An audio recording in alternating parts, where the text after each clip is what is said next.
esteja convosco. Ele está no meio de nós. Proclamação do Evangelho de Jesus Cristo segundo Lucas. Glória a vós, Senhor.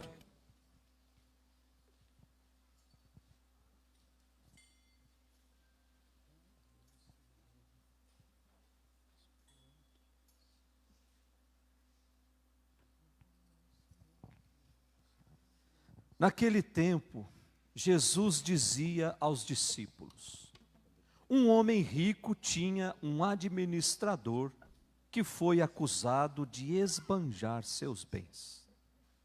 Ele o chamou e lhe disse: que é isso que ouço a teu respeito? Presta conta da tua administração, pois já não podes mais administrar meus bens.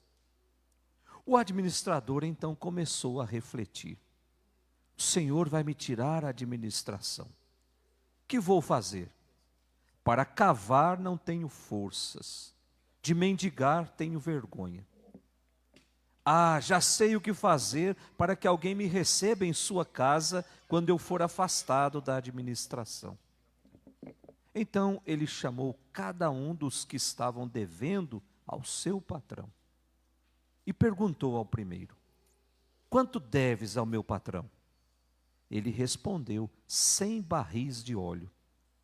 O administrador disse: pega a tua conta, senta-te depressa e escreve 50. Depois ele perguntou a outro: e tu, quanto deves? Ele respondeu: 100 medidas de trigo. O administrador disse: pega a tua conta e escreve 80. E o Senhor elogiou o administrador desonesto, porque ele agiu com esperteza. Com efeito, os filhos deste mundo são mais espertos em seus negócios do que os filhos da luz. E eu vos digo: usai o dinheiro injusto para fazer amigos, pois quando acabar, eles vos receberão nas moradas eternas. Quem é fiel nas pequenas coisas, também é fiel nas grandes. E quem é injusto nas pequenas, também é injusto nas grandes. Por isso, se vós não sois fiéis no uso do dinheiro injusto, quem vos confiará o verdadeiro bem? E se não sois fiéis no que é dos outros, quem vos dará aquilo que é vosso? Ninguém pode servir a dois senhores, porque ou odiará um e amará o outro, ou se apegará a um e desprezará o outro. Vós não podeis servir a Deus e ao dinheiro. Palavra da salvação. Glória a vós, Senhor.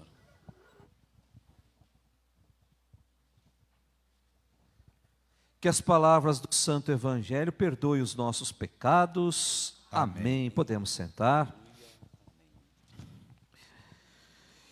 Caríssimos irmãos, caríssimos amigos que nos acompanham pelas redes sociais, nós estamos meditando as leituras do domingo de número 25, 25º domingo do tempo comum.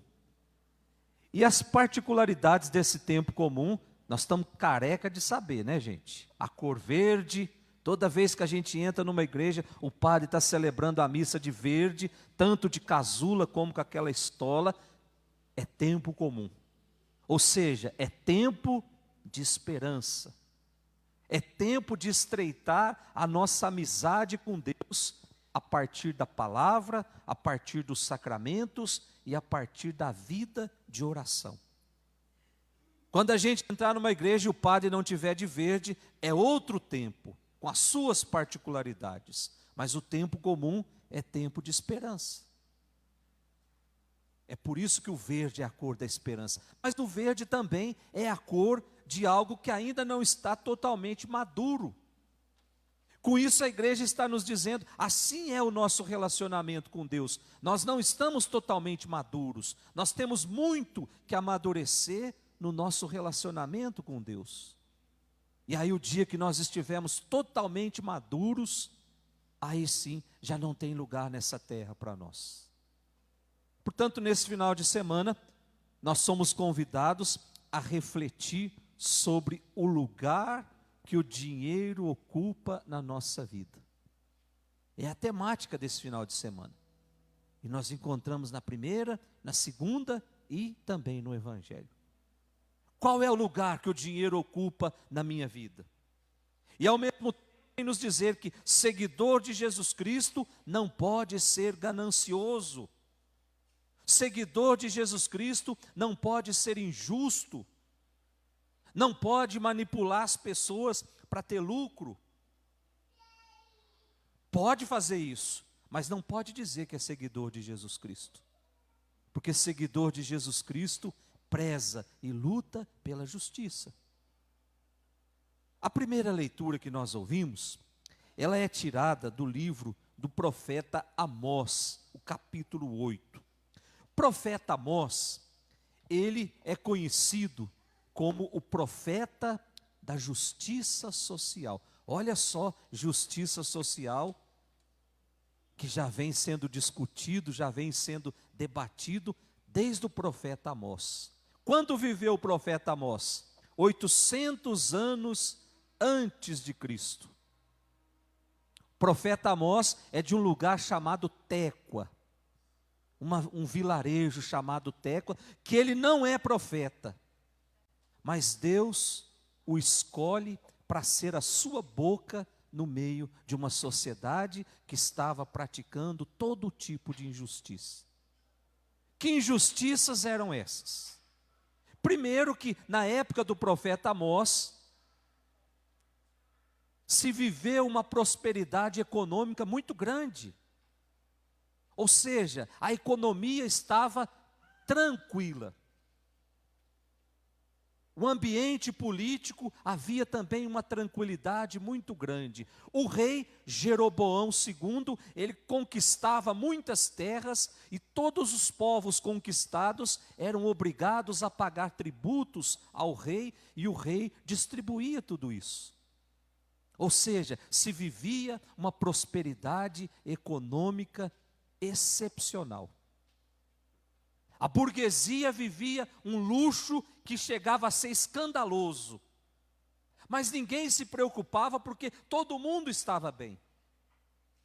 Mas aí entra a corrupção. Olha só como é que o inimigo faz quando ele quer diminuir as pessoas. Os comerciantes dessa época começavam a especular com o preço dos alimentos básicos. E isso fazia com que as pessoas mais simples tivessem que comprar a prazo e depois não tinha condições, não tinha dinheiro para pagar. Como todo mundo tinha um pedacinho de terra, o que os comerciantes faziam? Ou você me dá a sua terra, ou então eu não te vendo mais alimento. E aí confiscavam as terras.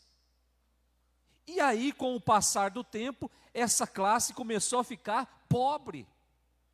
Começou a ficar miserável. E aí o que eles faziam? Vamos até os juízes, para que os juízes façam justiça, porque os preços estão altos.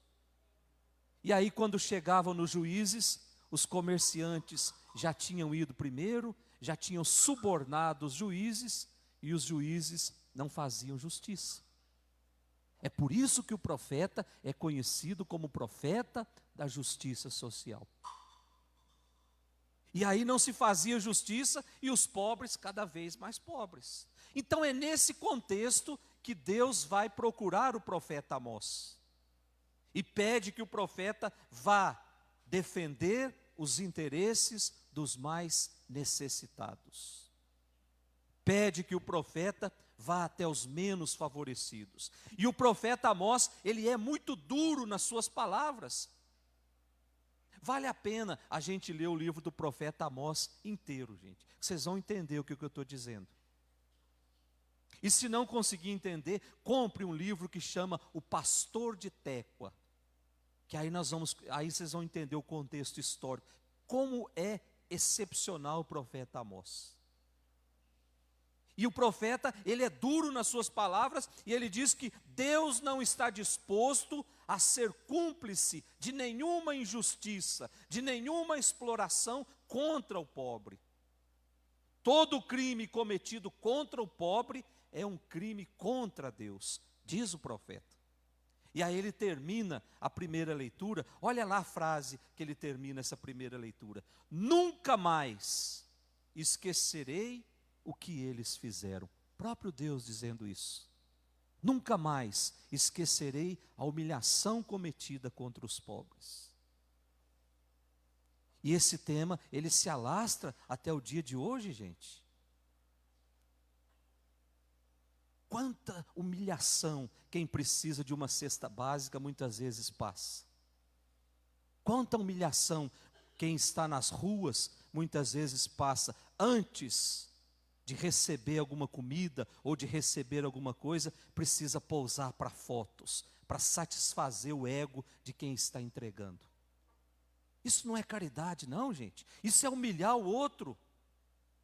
Ninguém que está precisando merece passar por um constrangimento igual esse. De ter que perguntar em quem você vai votar, senão não te dou a cesta. De perguntar, você é católico ou evangélico? Se for evangélico não tem a cesta, se for católico não tem. Isso não é caridade, isso é satisfação de ego. Jamais esquecerei o que fizeram. Que nós possamos tomar conhecimento ou tomar ciência de que a caridade, ela precisa ser feita. Mas a caridade não tem religião, não tem partido político, não tem sexo, não tem cor, não tem nada. Eu preciso fazer a caridade porque eu encontro Cristo no outro.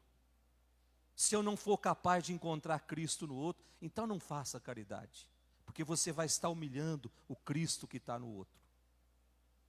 Depois da segunda leitura, a carta de São Paulo a Timóteo. Timóteo é um grande amigo de Paulo. E por ser um grande amigo, Paulo confiou muitas missões a Timóteo, missões importantes, inclusive até ser bispo de uma cidade grande, São Paulo nomeou Timóteo. E agora, São Paulo escrevendo para Timóteo, ele começa o texto pedindo que a comunidade reze pelos governantes. Olhem lá a segunda leitura. Caríssimos, antes de tudo recomendo que se façam preces e orações, súplicas e ações de graças por todos os homens. Versículo 2: pelos que nos governam e por todos os que ocupam altos cargos. São Paulo pedindo que Timóteo reze junto com a comunidade pelos governantes. E por que é que São Paulo está pedindo isso? São Paulo sabe que os governantes são responsáveis para que nós tenhamos o nosso culto em ordem. Se de repente um governante falar, não vai ter mais religião nesse país, não vai ter, porque ele é governante. Então São Paulo está dizendo, orem pelos governantes, para que eles, porque deles é que vêm as condições necessárias para que nós possamos viver tranquilos a nossa fé. Mas aí São Paulo diz, a oração do cristão, ela deve ser universal, ou seja, Deus oferece a salvação para todo mundo. Então nós não podemos ficar fechados em nós mesmos. Nós somos convidados a sair do nosso comodismo e assumir valores que de fato valem a pena. E que valores são esses? O amor, a partilha, a generosidade, a fraternidade. E por fim a gente olha o evangelho de hoje. O evangelho de São Lucas, o capítulo 16. Diz que Jesus fala aos discípulos. Jesus dizia aos discípulos. Ou seja, Jesus conversa com a sua comunidade. E a mensagem de Jesus gira em torno da postura diante dos bens desse mundo. É aquilo que eu perguntava no início da missa. Qual é o valor que o dinheiro ocupa? Lembrando sempre que a gente precisa lembrar toda a missa, que o céu não tem preço. Não é o acúmulo de riquezas nesse mundo que vai me garantir o céu. E aí ele conta a história de um administrador que era desonesto e foi mandado embora porque cometeu algo contra a administração daqueles bens. E esse administrador desonesto, ele tem uma preocupação com o futuro. O que é que ele faz? Ele chama aquelas pessoas que deviam ao seu patrão e reduz a sua dívida. Não é isso que está aí mais ou menos no texto? Você deve 100 barris de óleo, então coloca aí só 50. Você deve 100 farinhas, então coloca só 80. É mais ou menos isso. Então, com essa atitude, esse administrador que é desonesto, ele leva os devedores a não esquecer a sua generosidade e mais tarde manifestar gratidão para com ele. Agora, o que me deixa com o cabelo em pé é Jesus elogiar uma atitude dessa. O Senhor elogiou aquele administrador desonesto. E Jesus dá esse exemplo aos discípulos. Mas o que de fato acontecia? Qual era o contexto em que foi escrito esse evangelho? Ano 80 depois de Cristo. Quem administrava os bens de um grande proprietário de terras ou de bens, ele não tinha salário fixo. Ou seja, ele podia especular com aqueles bens para tirar o lucro dele e depois não dar nenhum dano. Ele foi mandado embora, não foi por isso. Ele deve ter feito outras coisas que o fizeram ser mandado embora. Mas era muito comum essa prática. Eu administro determinados bens, aí eu coloco um juro bem alto e depois eu fico com esse juro e devolvo os bens para o patrão. Era mais ou menos isso que estava acontecendo, para que ele pudesse ter uma garantia do futuro. E é exatamente nessa garantia que ele tira a sua alta comissão. Porque ele não sabia fazer outra coisa. Ele diz, olha, para cavar eu não tenho força, para mendigar eu tenho vergonha. Ou seja, era um preguiçoso. Então, os discípulos são convidados a ver ou a usar os bens desse mundo não como fim, mas para se chegar a algo mais importante, a algo mais duradouro, que são os valores do reino de Deus.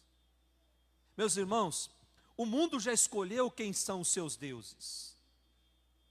E o maior Deus desse mundo é o dinheiro, nós sabemos disso. Pelo dinheiro existem pessoas que são escravas do trabalho, trabalham até 18 horas por dia, se esquecem da família, se esquecem dos amigos, se esquecem do próprio Deus. Tem pessoas que por dinheiro expõem a sua intimidade nas redes sociais para ganhar dinheiro.